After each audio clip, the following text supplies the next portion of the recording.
महाभारत युद्ध में कहते हैं अश्वत्थामा हता, बोल दो बोल दो बोल दो, जोर से बोलो, अश्वत्थामा मारा गया।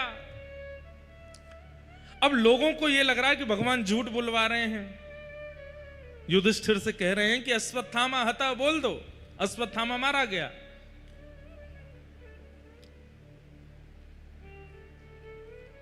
उस समय युधिष्ठिर सोच रहा है कि मैं झूठ नहीं बोलूंगा, तो जोर से बोलने लगा अश्वत्थामा मारा गया, लेकिन नर नहीं, हाथी मारा गया है।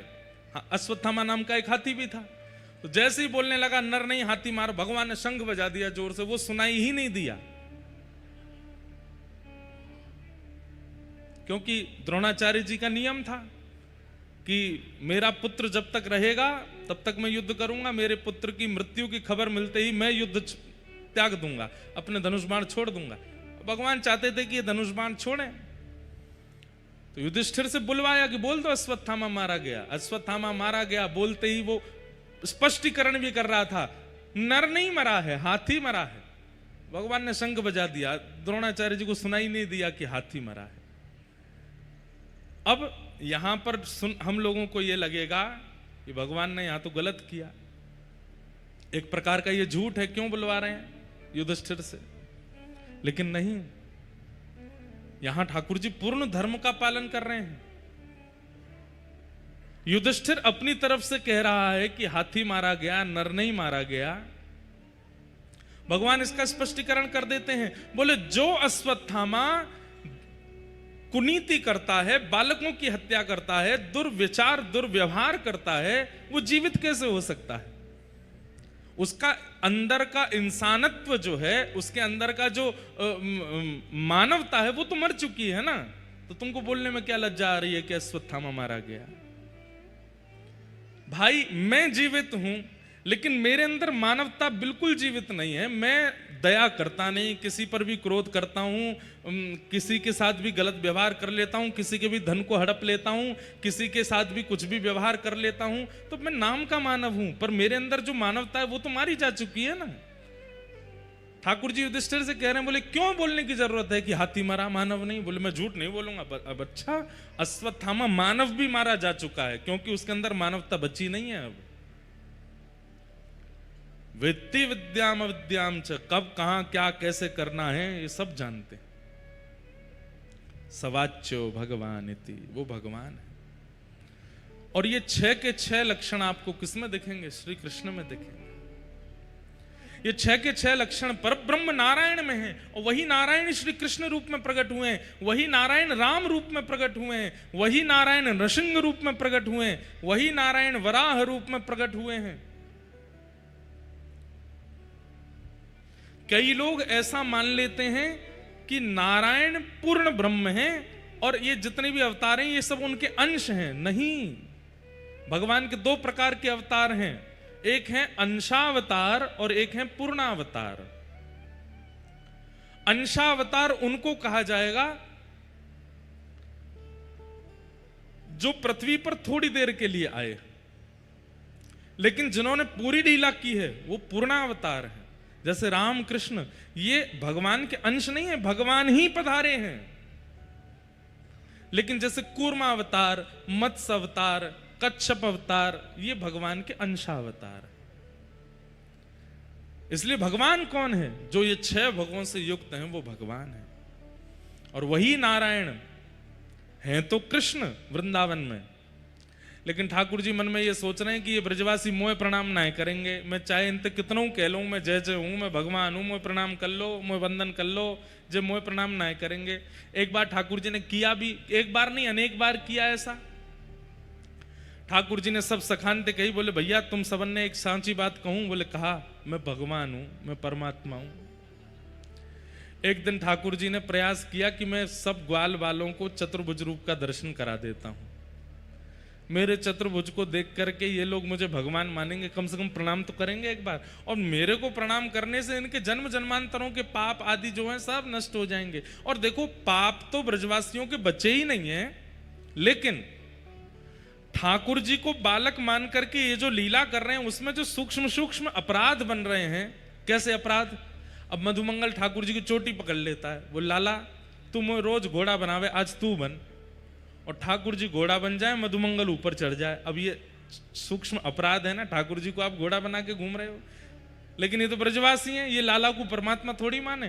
तो ठाकुर जी ने मन में विचार किया, ये छोटे छोटे इनसे जो अपराध बनते हैं उनकी निवृत्ति के लिए अगर ये मुझे प्रणाम कर लेंगे मन से तो इनके सारे अपराध दूर हो जाएंगे।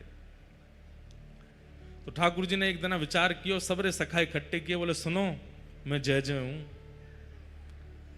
ब्रजवासी बोले लाला तू देख या बातें मत करे कर, चाहे तेरो जो मन करे वो कर ले कर, लेकिन तू जय जय या बातें मत कह कर।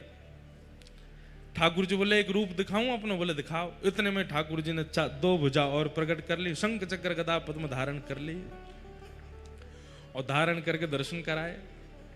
जैसे इस चतुर्भुज रूप में दर्शन कराए, पहले तो ब्रजवासी आंख खोल करके देखने लगे, मुंह खुले रह गए, आंख खुली रह गई। ठाकुर जी को लगी अब ये मुंह को प्रणाम करेंगे।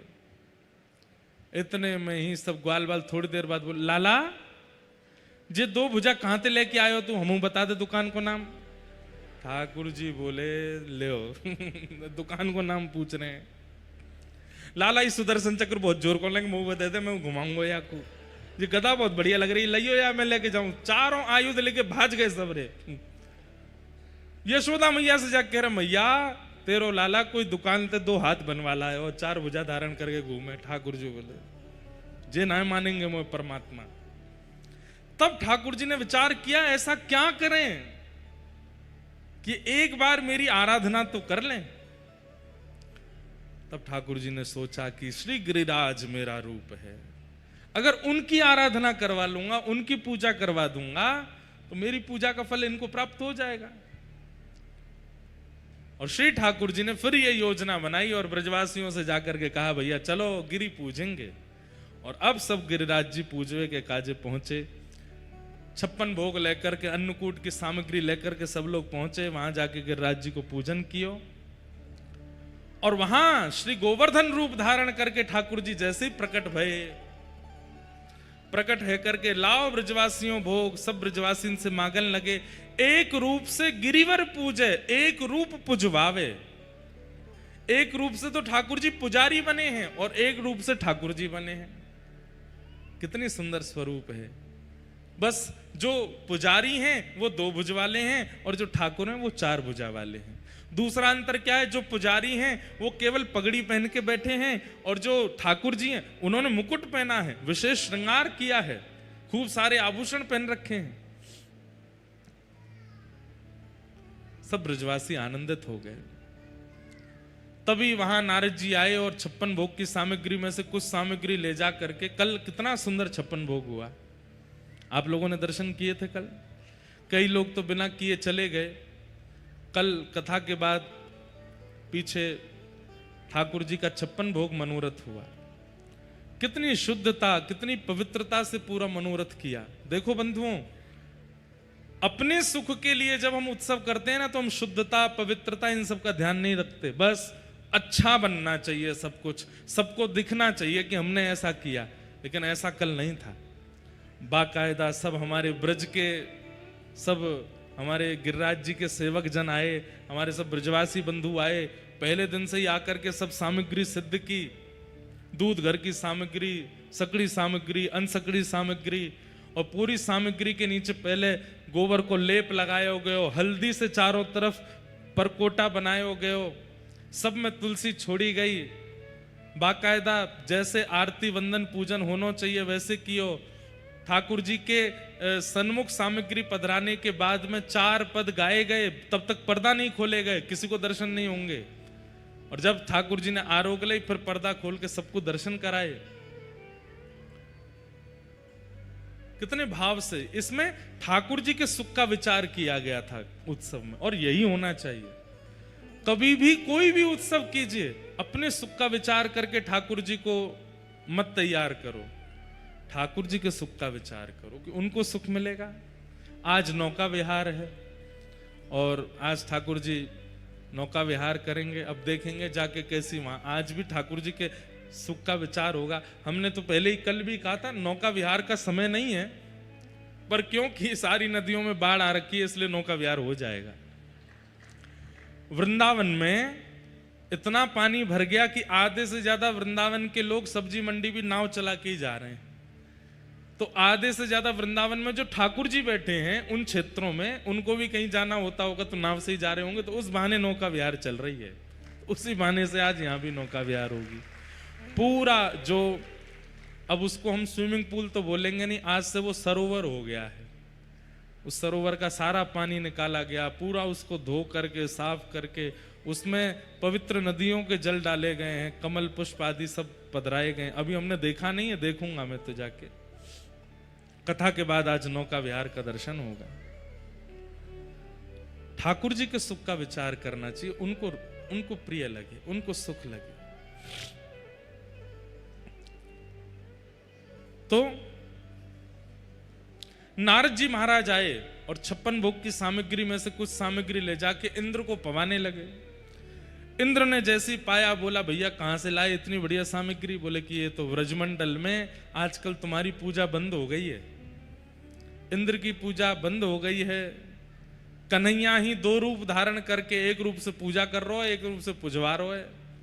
तो वहीं से हमको लगा कि सामग्री बहुत बढ़िया बनी है, तुमको भी पवानी चाहिए।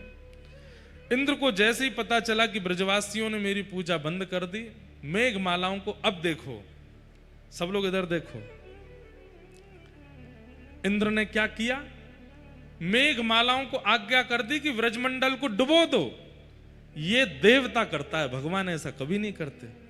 मेरे को भोग नहीं लगाया, मेरा श्रृंगार नहीं किया, मेरे दीपक नहीं जलाए, या मेरा ऐसा नहीं किया, तुमने ऐसा नहीं किया, अब देखो तुमको मैं कष्ट दूंगा। ये देवता करते हैं, ये भगवान नहीं करते।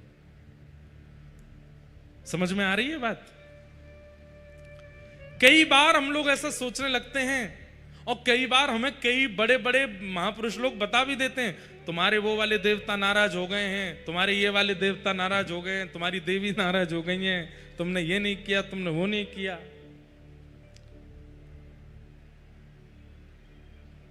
भगवान सबके हैं, ये बात आप मानते हैं? आपके हैं, तोता के हैं, कबूतर के हैं, मोर के हैं, गैया के हैं, मछली के हैं, हाथी के हैं, घोड़ा के हैं, सबके हैं ना ठाकुर जी। गधा के भी हैं, सबके ठाकुर जी हैं। 8 अरब तो केवल मानव हैं पृथ्वी पर, और उससे भी ज्यादा होंगे। और ये केवल 1/3 हिस्से में है पृथ्वी के। आधी से ज्यादा पृथ्वी तो पानी से ढकी है, उसमें जितनी मछलियां हैं उनके भी ठाकुर जी हैं। आकाश में उड़ने वाले पशु पक्षियों के भी ठाकुर जी हैं, जंगल में रहने वाले हिंसक जीवों के भी ठाकुर जी हैं। और इतने बड़े पृथ्वी के हिस्से को ठाकुर जी पता क्या कहते हैं? मेरे शरीर में जितने रोए हैं, प्रत्येक रोए में करोड़ ब्रह्मांड हैं, एक ब्रह्मांड में एक पृथ्वी होती है। ध्यान से सुनिएगा, पूरे ब्रह्मांड, ब्रह्मांड यानी कि यूनिवर्स, यूनिवर्स में एक पृथ्वी है। ऐसे करोड़ ब्रह्मांड भगवान के एक रोए में हैं। तो सिर के एक बाल से लेके पैर तक कितने ब्रह्मांड हैं और कितनी पृथ्वी हैं हमें पता ही नहीं है। और प्रत्येक पृथ्वी के प्रत्येक व्यक्ति की भगवान फिक्र करते हैं। इतने विशाल इस ब्रह्मांड में, इतने विशाल इस यूनिवर्स में, करोड़ों यूनिवर्स में मेरे दीपक ना जलाने से भगवान को कोई फर्क पड़ेगा? उन्हें तो पता भी नहीं होगा कि मैं और आप कोई हैं भी। पता तो उनको है, पर उनको कोई फर्क नहीं पड़ता। जैसे एक छोटा बालक, बहुत छोटा सा होता है ना, वो अब जब माँ की गोद में आता है तो कई बार उसको हाथ पैर चलाने नहीं आते, तो अपनी माँ के ही गाल को ऐसे पकड़ लेता है। तो माँ कोई नाराज होती है तो हाथ हटा लेती है, और तेजी से हाथ पकड़ने पर माँ को कोई पीड़ा भी नहीं होती। ऐसे ही संपूर्ण ब्रह्मांड में ठाकुर जी कब कहां किस रूप में विलास कर रहे हैं, हमें तो उसका सुख होना चाहिए। जय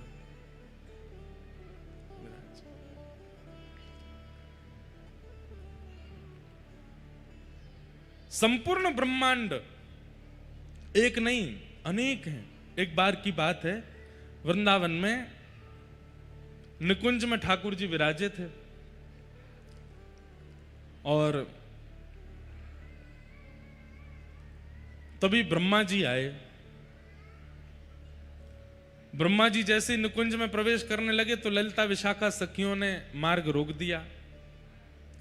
आप भीतर नहीं जा सकते। ये निवृत्त निकुंज है, निवृत्त निकुंज में बिना सहचरियों की आज्ञा के प्रवेश नहीं कर सकते।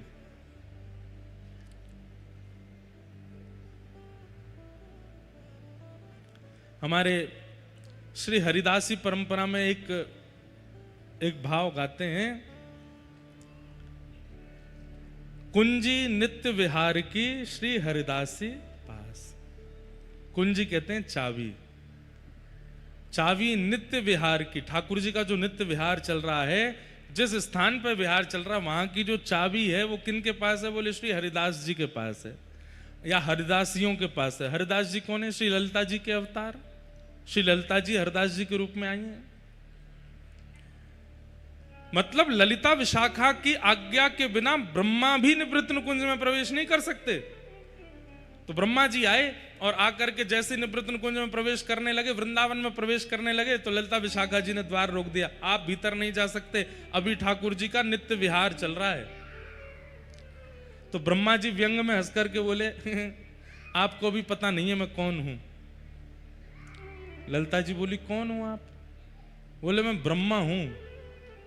बोले अच्छा ब्रह्मा हो? कौन को रो रहो भैया? अरे मैया तेने का ठानी मन में, छोरा छोड़ दियो वन में। ऐसी जोर तो रो रहा है। हम क्या बता रहे थे वो सुनो, बड़ी अच्छी बात है। तो ललिता जी बोली आप कौन हो? तो ब्रह्मा जी हंस करके बोले आप अभी हमें जानती नहीं हो, हम ब्रह्मा हैं। अच्छा क्या काम है आपका? बोले दुनिया बनाते हैं हम, सृष्टि पूरी हमने बनाई, और ये जिस निवृत्त निकुंज में हमको घुसने से मना कर रही हो ये भी हमने ही बनाया है, तुमको भी हमने ही बनाया, ये विशाखा भी हमने बनाई, सब हमने बनाए हैं, सब हमारी कृति है। अच्छा आप तो हमें रोक रही हो, लेकिन ठाकुर जी को अगर पता चल गया ना कि द्वार पर ब्रह्मा आया है, खुद दौड़ करके बाहर आएंगे मुझसे मिलने के लिए। ललिता जी बोले अच्छा आप इतने बड़े हो? बोले हाँ, रुक जाओ मैं भी पूछ के आती हूं ठाकुर जी से। भीतर गई ललिता जी, चरणों में जाके प्रणाम किया, हे श्याम सुंदर मुझको क्षमा करियो, आपके नित्य विहार में मैं विघ्न डाल रही हूं। हे किशोरी जी मुझको क्षमा करियो, द्वार पे एक कोई ब्रह्मा आयो है और वो बड़ो हट कर रहा है भीतर आवे के काजे, और वो तो यूं तक कह रहा है कि आपको अगर पता चल गई कि वो द्वार पे खड़ो तो आप दौड़ के जाओगे वाकू लेवे। ठाकुर जी नित्य विहार से थोड़े देख के बोले कौन आए हैं द्वार पे? बोले ब्रह्मा आयो है। कौन सा ब्रह्मा?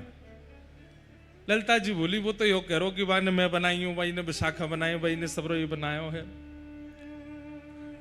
ठाकुर जी बोले वाह ब्रह्मा ते जाके यो कहियो, मेरे एक रोए में करोड़ों ब्रह्मांड हैं, एक ब्रह्मांड का अधिपति एक ब्रह्मा होता है, मेरे एक रोंकूप में 1 करोड़ ब्रह्मांड हैं, तो 1 करोड़ ब्रह्मा तो एक रोए कूप में है। अब सिर से लेके नीचे तक जितने रोए हैं गिन लो,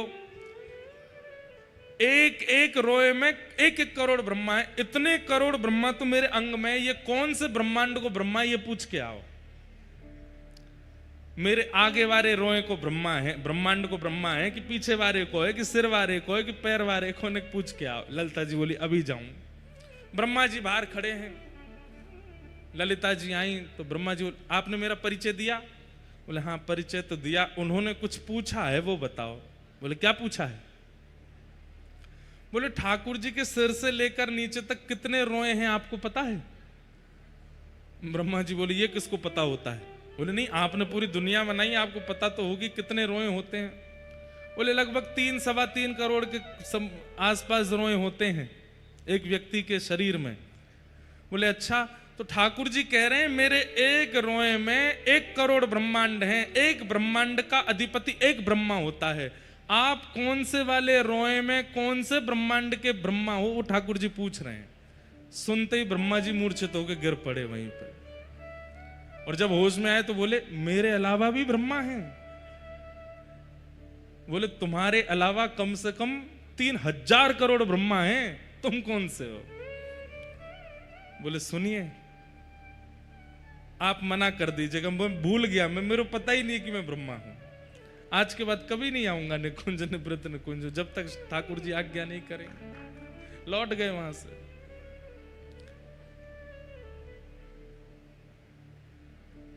जो ठाकुर जी इतने विस्तृत ब्रह्मांड को अपने अंग पर धारण करते हैं, वो ठाकुर जी छोटी छोटी बातों पर नाराज होंगे क्या आपसे? आपने आज आरती नहीं करी, आज आपने भोग नहीं लगाया, आज आपने शयन नहीं कराया, या आपने ऐसा किया या वैसा किया। इनसे देवी देवता नाराज होते हैं, ठाकुर जी नाराज नहीं होते। एक बात बोलें आपको, बहुत पते की बात, कितने भी बड़े संत को बुलाइए, कितने भी बड़े महापुरुष को बुलाइए, कितने भी श्रेष्ठ व्यक्ति को बुलाइए, कितने भी बड़े राजनेता को बुलाइए, आप व्यवस्था में कोई कमी मत छोड़िएगा। उनको तो पता ही नहीं रहता कि आपने व्यवस्था क्या की। जो आसपास नीचे घूमते रहते हैं ना, वो टोक के जाते हैं, तुमने ऐसा नहीं किया, तुमने ये नहीं किया, तुमने ये खराब कर दिया, तुमने वो खराब कर दिया, जबकि उनको तो पता ही नहीं था कि कमी क्या थी। बड़े लोगों को छोटी छोटी कमियां दिखती नहीं, और कभी कभी बड़ी बड़ी कमियों को भी नजरअंदाज करते हैं। ये तो देवताओं का स्वभाव है, ये तो देवियों का स्वभाव है कि वो छोटी छोटी बात पर नाराज हो जाते हैं। इंद्र केवल इस बात पे नाराज हो गया कि वर्षों से मेरी चली आई पूजा ब्रजवासियों ने बंद कर दी। कई लोग कहते हैं कि हम महादेव की आराधना करते थे, लेकिन महाराज जी अब धीरे धीरे रुझान वृंदावन की ओर होने लगा, कहीं महादेव नाराज तो नहीं हो जाएंगे? नहीं, महादेव तो और प्रसन्न हो गए हैं। बोले जिनको ध्यान मैं करूं, अब उनको ध्यान तू कर। जैसे किसी को घर में योग्य जान करके बड़े लोग अपनी पूंजी उसको दे देते हैं कि चलो अब तुम योग्य हो, ये लो, मेरी ये वस्तु अपने पास रखो। ऐसे ही महादेव जब अति प्रसन्न हो जाते हैं, तब श्री प्रिया प्रियतम की सेवा प्रदान कर देते हैं।